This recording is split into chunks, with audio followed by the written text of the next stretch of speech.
What I'm about to share with you is not just a moving story. It has become my why. Why I show up, even when it's challenging. Why I tell my story, even when it feels very vulnerable and I get choked up. Why I tell my kids I love you and give them a big hug as often as I can every time they leave our home. Why I do the work that I do to help transform communities as a social justice educator. I remember, as I'm sure as all of you, or a lot of you do, the story of Trayvon Martin,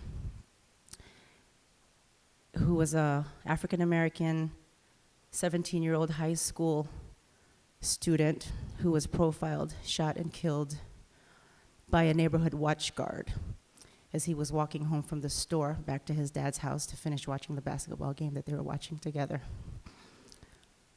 The details of the story, like it happened on a Sunday night on February 26, 2012, in Sanford, Florida, were not as important to me as the details that he was a black teenager, much like my two older children at the time, 14, Ange, and Tyrell, who was 16, who reminded me a lot of Trayvon Martin, because he would walk to the corner store at the Speedway gas station in our community in Amherst, a quiet, quaint, small place like Sanford, Florida.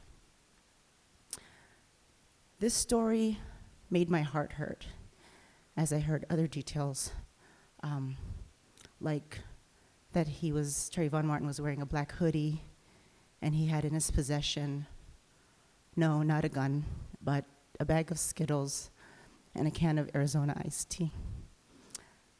My 16-year-old fit this description to a T. He often wore his favorite basketball hoodie as he went to the store to buy his favorite snack, which was Skittles and Arizona iced tea as well.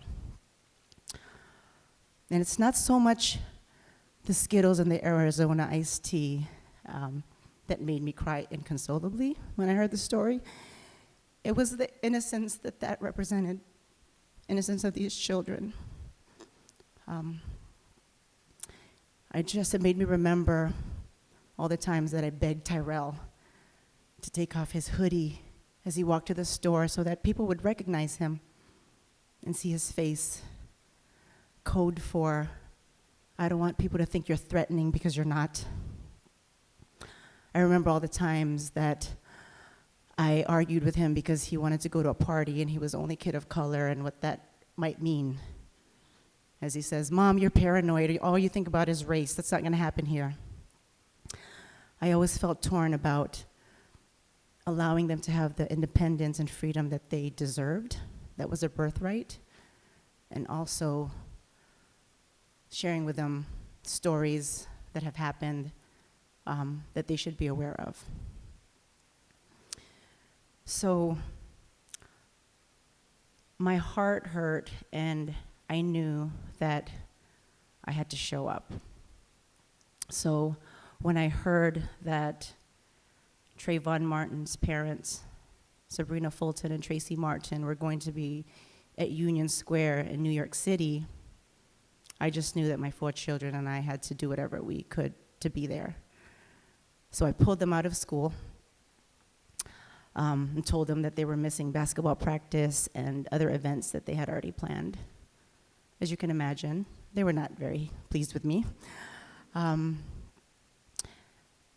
of my oldest son said to me, do we have to go all the way to New York City to do this? Can't we support from here? Can't we watch the vigil on TV? And although that made sense in my head because our social calendar and all the events, we were exhausted already, my inner voice told me something else. So I responded, not showing up is not an option. Like, we have to go, right? Like, what if everyone else said the same thing and stayed home? What message would that send to the world? Who would show up? And I said to them, if anything ever happened to any of you, I would want the world to show up for you. So They felt and heard the conviction in my heart and my voice. They knew deep down inside what the right thing to do was. They knew what it meant to show up because, since they were 5 years old, being called the N-word in kindergarten, they've had to show up for each other because the bus would leave them but pick up a white passenger mid-block.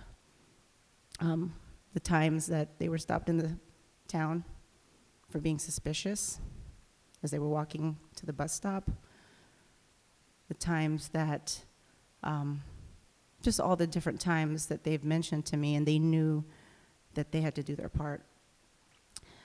So, and most recently, as my 12-year-old, my youngest, told me a story of him getting dropped off at the wrong stop. His bus stop missed his stop. He had to walk through the neighborhood. And as he was walking home, about 10-minute walk, near the end of the walk, he started to feel tired, kind of stumbling around, stumbled onto a neighbor's lawn and stumbled off. Stumbled on again, stumbled off, and kept walking home. And as he passed the house, a white woman neighbor said to him, "Is everything okay?" And so he turns around and says, "Yeah, everything's fine." And she says, "Okay, I don't know what you're doing on my lawn, but please stay off my lawn." And he says, politely, "Okay." As he told me the story, he wanted to say something else to her, something not appropriate, and he reassured me that, "Mom, I didn't say what I wanted to say. You taught me the right thing." And that still sits with me. So back to the story, I force all of them into the car as we headed down to New York City. The looks on their faces were similar to, when you have to get your child checked out for strep throat?